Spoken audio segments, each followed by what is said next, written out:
So it's late and I'm tired. Well, I say it's late. It's actually still light outside. It's 10 minutes past 7, which is pretty late for me. It's late. I'm going to bed soon. Anyway, so I just got an email and I'm just so kind of like mad about it. I'm going to read it out right now. So this is from Molly. I know you said you don't answer one-on-one questions. I suppose this really isn't really a question. I'm just at a loss.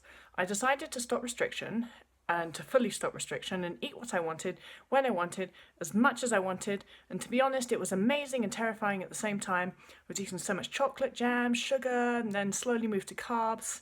And I only did it for a couple of weeks. And then she talks about how to wait, which I'm not going to say. But yesterday, I went to the day program that I go to, and everything went terribly wrong. The woman there said that the way I'm eating looks like mini binges and that I'm eating too much. She asked me how did I know I was hungry, and I said that I was following my mental hunger because right now I don't have physical hunger cues. And she looked at me like I had two heads when I said mental hunger.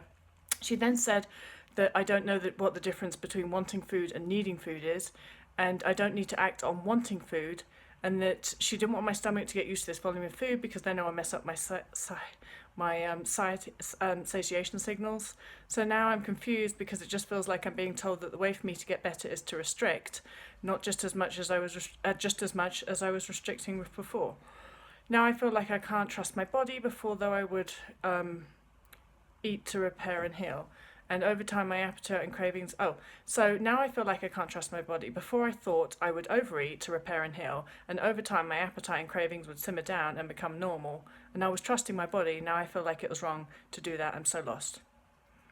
That is a typical fucking example of treatment providers.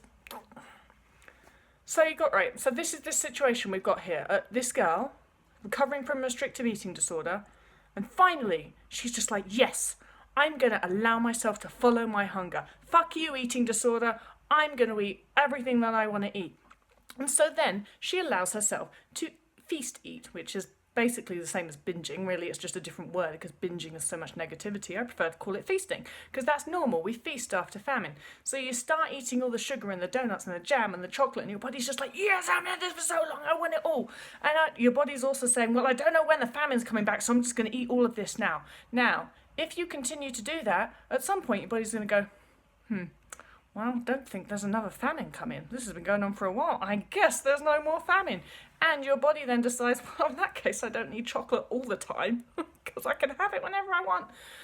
And just as you said in your email, then what happens is it starts to simmer down. Your body's just like, yeah, I can have chocolate whenever. Just have it when I want.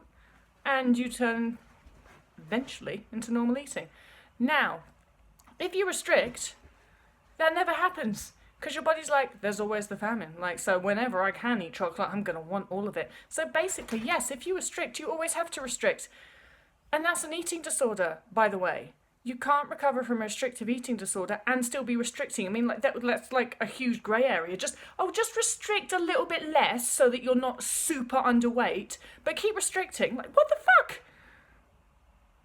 Like, how the fuck would you know how much to restrict or not restrict if those are the rules? Like, I'm so glad I didn't go into treatment because that would have really confused me. Yeah, stop restricting a little bit, just enough to like gain some weight so that you're not like awfully skinny. But don't like completely not restrict. Like, that would be crazy. That would be fucked up. You don't want to do that either. So basically, you've got to spend your whole life on this tightrope between restricting not too much but not eating too much. So you've got to restrict a little bit but don't over restrict, but then don't restrict too much but don't overeat.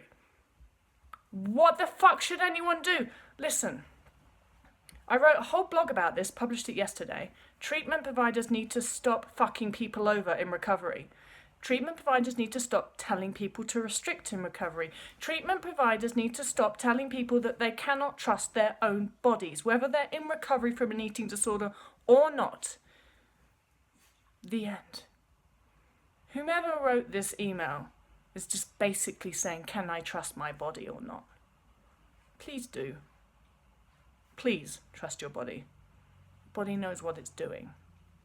And anybody that is in eating disorder treatment and doesn't know what mental hunger is, just go and get another job, please.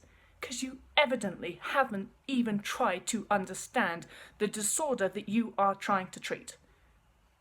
And that's not okay. It's kind of lazy. You know, do some research, read some blogs. Talk to some people who have had an eating disorder. Like, not as in talking to them, just telling them what to do and how to restrict. Actually talk to them, asking what it's like. Then you might understand mental hunger.